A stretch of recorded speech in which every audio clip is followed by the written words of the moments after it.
Welcome back to another Disco Inferno YouTube channel video. Today is not Explore the Disco episode 52, but I'd figure I'd give you something to munch a little bit on as I still work on listening to Terror Squad and all its members, and oh my gosh, DJ Khaled. Like, you know what I'm saying? Occasionally I watch this guy's CD TV, right? And he did a video where he listened to all of DJ Khaled's music, and I didn't watch it because personally I'm not that big of a DJ Khaled fan. But it's so much. Today I'm going to be doing not just one, but two album reviews. That's right. 2 album reviews. Whatever. Let's get to... Okay, I guess... You know what? We'll pull it up on a lot of times I use my phone for, like, informational stuff and all that. But I was like, let's try the computer this time. It didn't come up with what I wanted. So, alright. We'll start with a little bit of a catch-up, right? I just want to talk album review. This will not be anywhere as in-depth as my Carter 6 review. But I do just want to say it. You know what I'm saying? I do just want to talk about it. So... First up is I listened to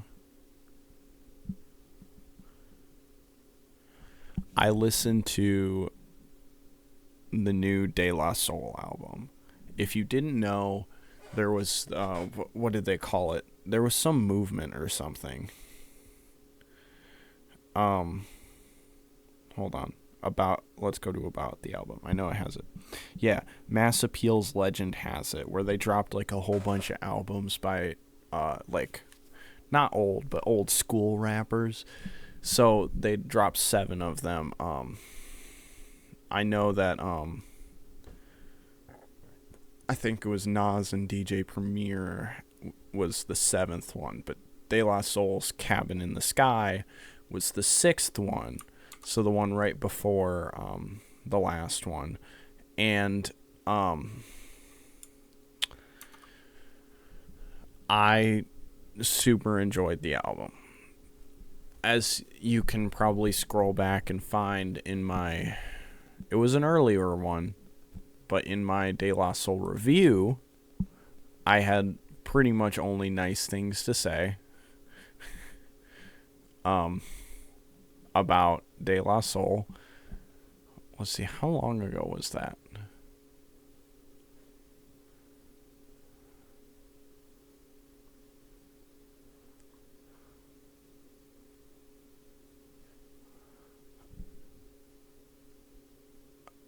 Oh gosh.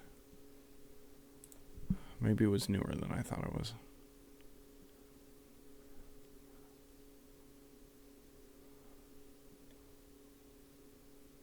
There we go. Okay, episode 43.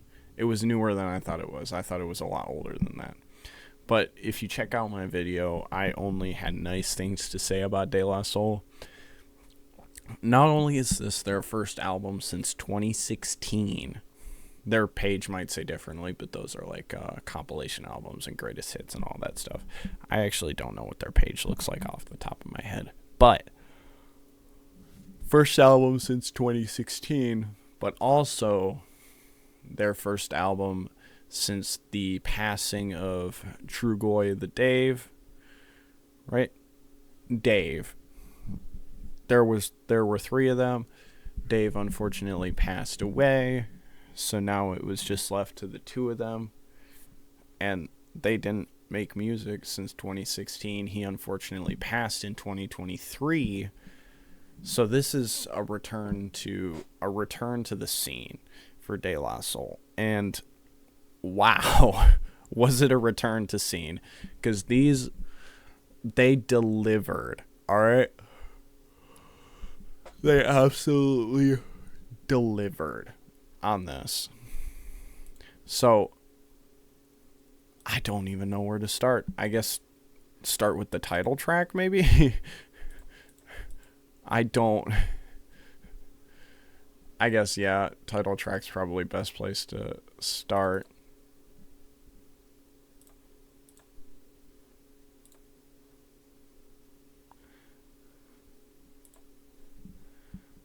I was just fixing something real quick. Sorry, I got a little distracted. So the first track is their intro track. They have Giancarlo Esposito. I don't personally know the guy, but he kind of does like a roll call thing, and it kind of just lets you know everyone who's on the album, and it ends with him getting attendance for the De La Soul members. So he's like, is Paz here? Yeah, he's here. Is Maceo here? And then he says Dave, and then it kind of like echoes out into the first track. And that was just a real quick way to set the tone of the album. It absolutely delivers on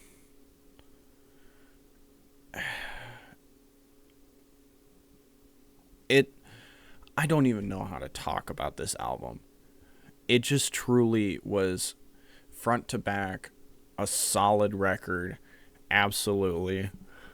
Even like once you get later into the album, there's various they still have like vocal clips and stuff from Dave, and it's like, dude, that's awesome. They got features from quite a few people on here. They got obviously DJ Premier. They got a Nas feature. They got a Common feature, Slick Rick. So like they got a Killer Mike feature, Quick 16 for Mama. Like, and a bunch of names I don't recognize, which means they're truly talented musicians. I'm kidding, but like, I can't complain about their performance on the album because it was only solid. Like,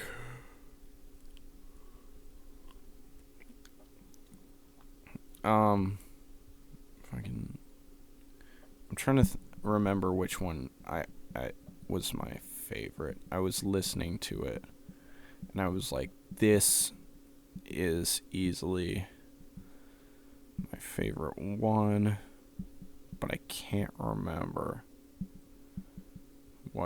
which one it was, because it's been a minute since I listened to it. I think it might have been yours, the Common and Slick Rick featured one, but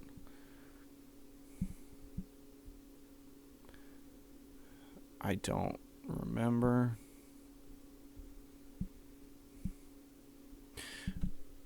All I want to say is it's a solid album front to back. Even the fact that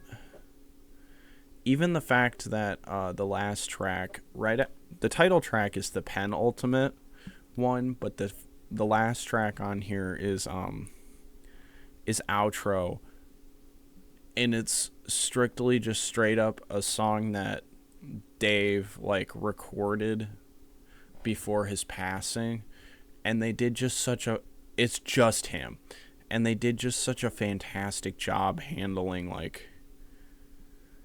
the emotionality of this album. There were some points where I was enjoying myself, but a lot of it was making me like feel things and all that stuff. And it really hit me hard at the end of the last track, where The guy from the beginning who was doing attendance and whatever, at the end of Dave's track here, at the end of the album, everything's about to end, and he just says, "Thank you, Dave," and it kind of like reverbs back into like obscurity, and for some reason that just hit me hard. It's just like, this was their way of sending on the memory of their friend who passed. Not just a friend, but someone they've known for like ever. And I think it helped paint the album as a great love letter to someone they lost. And I'm glad this dropped, especially in the state that it's in. But even if it was bad, I think I would have still liked it because of the emotionality. But De La Soul, I don't think they can make a bad album. You know what I'm saying? It's just good work on their end. Fantastic.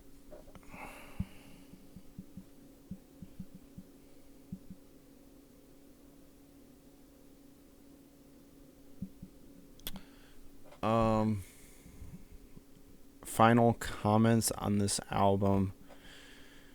I'm low-key like choking up a little bit thinking about the listening experience on this one, but I clicked a lot of links inside. Hold on. I want to get out of this album.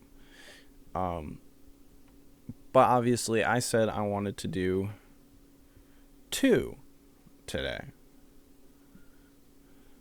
So how about I kind of switched the mood up, but not quite.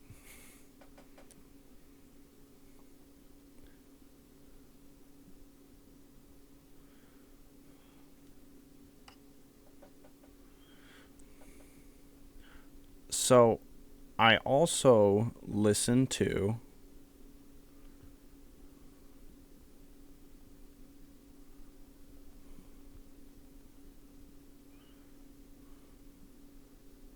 where's the normal one? There were like 3 different.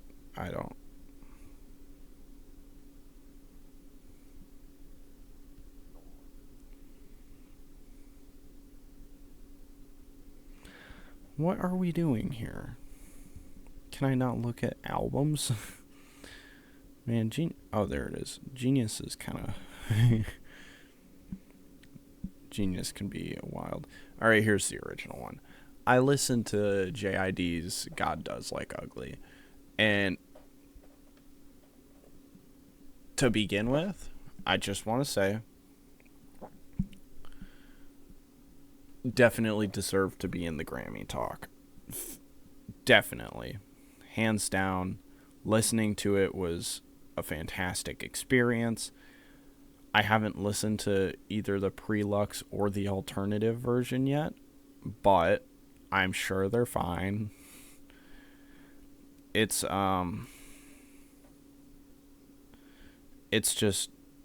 was just easier for me to find the original one, and also it's just a little easier for me to go through it. Starting right off the bat with a West Side Gun feature, definitely a bold choice, but I'm not gonna knock it because I think it delivered. I think genuinely this album delivered on a lot of things that everyone wanted JID to accomplish. I mean, West Side Gun with JID's flows on this, it paints a fantastic, like, it paints a scene, and it works very well together. So I just starting with that, right? And then you go into Glory, which is also a fantastic track. JID himself, I think this one is one of the more popular ones, although I don't remember exactly. Work, fantastic track too. This one was released as a single, and it's just like fantastic track. You got Community, the one everyone memed, I'm gonna shoot Bob the Builder in the fucking head or whatever he said. Fantastic track. GZ, also a fantastic track. Pulls in a nope, it doesn't have a feature. Which one was I thinking of? What? I was thinking of the next track, VCRs. He's got a Vince Staples feature on it, which, by the way, Vince Staples doesn't get talked about enough. I haven't listened to everything of his music. In fact, I've barely listened to any of it, but every time I hear Vince Staples, it's always a good, solid feature, so I genuinely have nothing bad to say about the guy. It's just genuinely that good.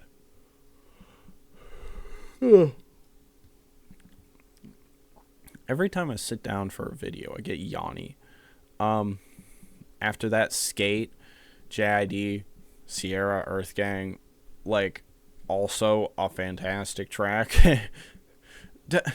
There's just so many, like, great tracks on this album, and it definitely, throughout the album, the mood kind of shifts, right? A lot of the front half of this album is, like, good bangers, right? You got the West Side Gun feature.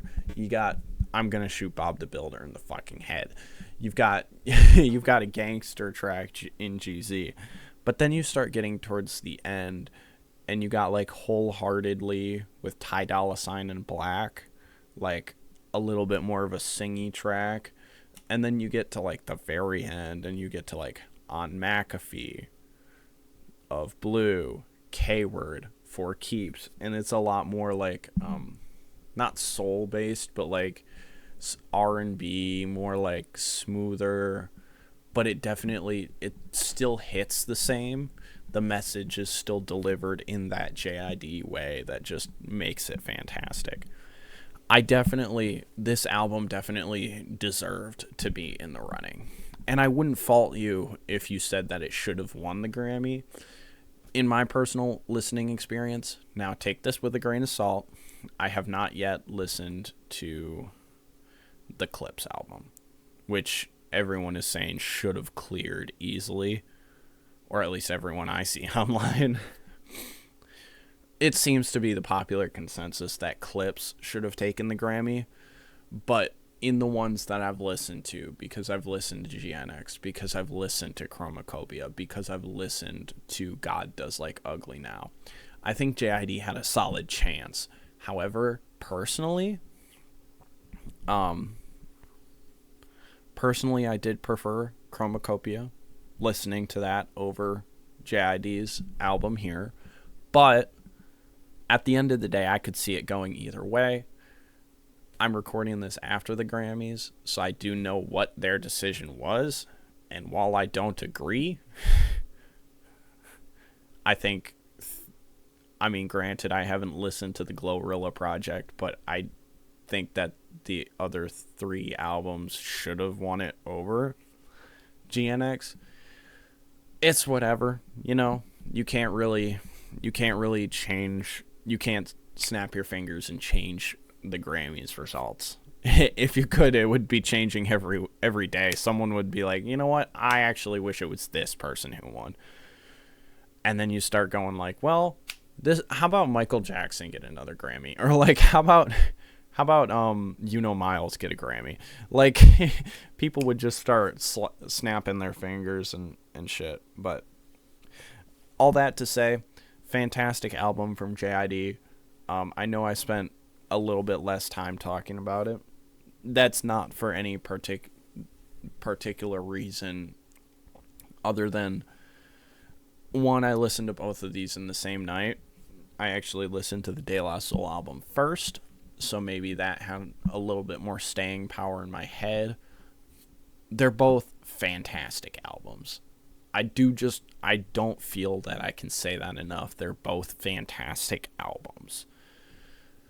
The main thing that I want to get at is just as a final parting message, we've got a very different style here with both of these. De La Soul with their nice emotional rapping, they just lost a friend, but also there's still quite a bit that's not just about their friend passing. Obviously, like, for example, A Quick 16 for My Mama, both of them and Killer Mike come in with solid verses about their moms. And that's just a song that's on there, but a lot of their more emotional rapping tended to stick with me a little more, I guess. But then JID comes in with his whole, I don't know, I'm just going to call it the JID thing, where he just makes good music. I don't know how I'm supposed to call it here. Just how it is. That being said, I'm going to wrap this video up because I don't want to rant on for too long. I figure I should finish this best way I know how. Peace, love, go read a book, and